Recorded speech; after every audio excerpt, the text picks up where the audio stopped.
Þetta nú eiginlega svona einhvern veginn eins og drauma umhverfi Íslendinga. Það rennandi á og kjarr. Já. Þetta svona eins og við viljum hafa það og þetta náttúrulega mjög veiðilegt.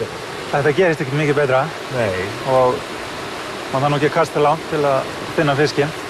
Þú ert að skrifa þetta stóra verk, 1100 blaðsíður veiðar og veiðiskap. Já, þetta teygðist aðeins á þessu. Þetta átti að vera helmikið styttra en umfangsefnið bara það stórt sko. Þetta lengdist fram úr hófi. Og hver nálgunin hjá þér?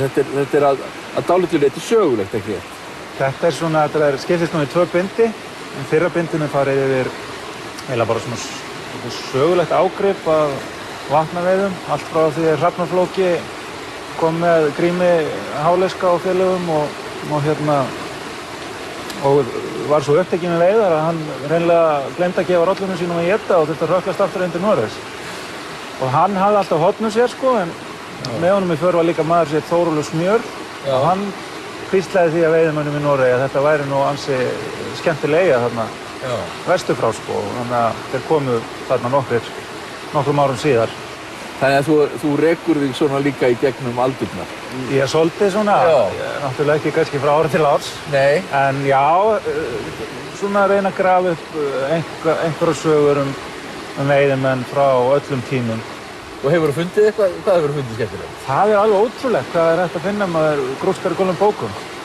Annarlátni geym alveg helling af sögum menn þetta svona líka bara farið svolítið í gegnum eins og hvernig haldið var utan veiðiréttindi í gamla daga, máldagar sem að í rauninni sýna fram á hvað þetta var strax mikil auðlind sko. Gamla daga eins og þessar ár voru nú í eigu nokkurra klaustra hérna, Viðeyjarklaustur átti sína hlutdeild og Bessastaðir og þessu var öll skipt bróðurlega á milli þeirra sem byggu hérna á þessu svæði. Þessi á náttúrulega kannski alveg sérstaklega söguleg. Já. Ég held að svona ein fyrsta heimildin sem ég rakst á flugveiðimenn breska, hún í bók eftir John Barrow held ég hann heiti. Það var svona upp frá 1820 sem voru hérna 1820? Menn eru komin hérna með? Flugur, já. Já, hugsaði. En svo líka í jarðabók Páls og Árna.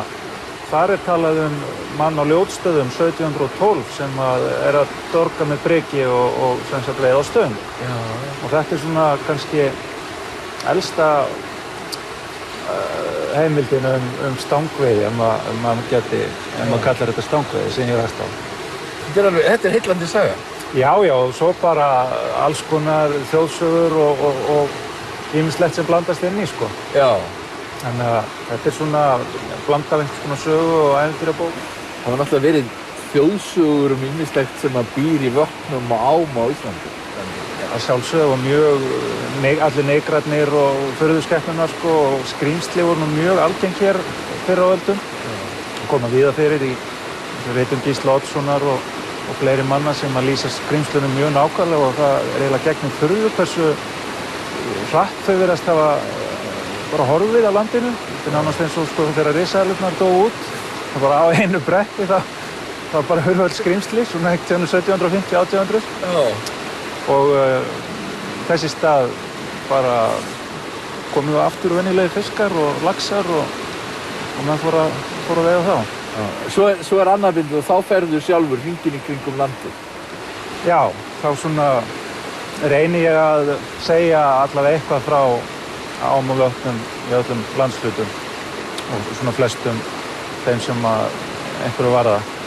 Og tíni einmitt til einhverju svona bæði gamlar og nýjar veiðisögur og við varum fullt af veiðimönnum sem sögðu mér sögur og ránum sem að fá að fljóta með í bókinni. Þannig að það blandast bæði veiðisögur frá því bara í sumar og frá því fyrir 500 árum. Já. Þú náttúrulega verið í fagurbókmyndunum, ort kvæði og skrifað skáldsögu og þetta ekki svolítið svona viðbrigði að fara að skrifa svona bók? Jú, þetta átti nú bara að vera svona lítill útúrdúr, sko, svona lítill ferðabók landið og náttúruna sem hún svo sem að miklu leyti en verkefni stækkaði reyndar talsvert, þannig að þetta varð einhvers konar allsherjar bara kynnisferð fyrir mig í gegnum sko íslenska náttúru og svona og allar þessar ár og vötn og allt þessar furður sem að finna í kringu þér, sko. Þetta var í rauninni alveg rosalega skemmtilegt verkefni þegar ég hef verið að stunda með svona prik sem ég var strákur og einhvern veginn haft þessa bók á bak við eyrað. Já. Og það neitaði að leggjast í dvala og endanum var þessi bók til, eða þessar 2 bækur. Já. Þetta hljómar alveg verulega skemmtilega. Já, ég vona bara að fólk hafi gaman að þessu. Ó, hve gott á lítilinn,